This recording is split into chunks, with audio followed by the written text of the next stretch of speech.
ዛሬ ማለዳ ያነበብኩትን አንድ የእግዚአብሔር ቃል ክፍል ልንገራችሁ። ቃሉ የሚገኘው በሁለተኛ ዜና ምዕራፍ 15 ቁጥር 15 ላይ ነው። ምን ይላል?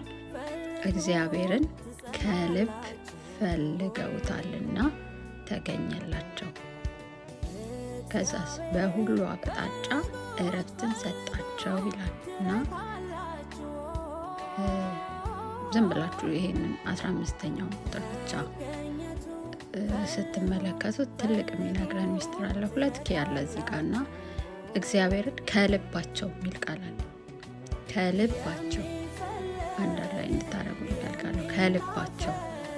ሁለተኛው ደግሞ ፈለጉት የሚል ቃል አለ እና እግዚአብሔርን ከልባቸው ፈለጉት።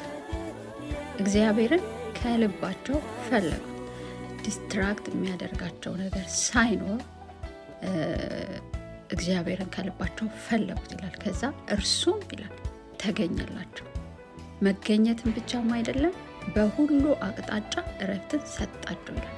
በአንዳንድ ጉዳያቸው አይደለም የመጣው፣ አንዳንድ ጥያቄያቸውን አይደለም የመለሰው፣ ከልባቸው ፈልገውታልና በሁሉ አቅጣጫ እረፍትን ሰጣቸው ይላል። ክብር ለእግዚአብሔር ይሁን። በጣም በቃ ሴት እያደረጉ ነበር በዚህ ቃል ማለት ነው እና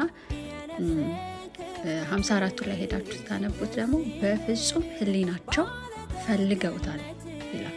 በፍጹም ሕሊናቸው ፈለጉት ይላል እና ይሄ ፍጹም የሚለው ቃል ምንም ዲስትራክት የሚያደርገን ነገር ሳይኖር በሙሉ ልባችን ፎከስድ ሆነ እግዚአብሔርን ከፈለግነው እግዚአብሔር የሚገኝ አምላክ ነው።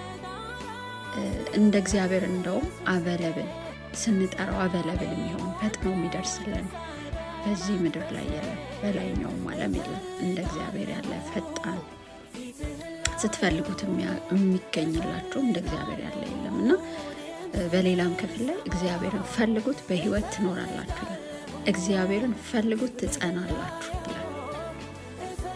በአዲስ ኪዳንም ፈልጉ ታገኛላችሁ አይደለም የሚለው።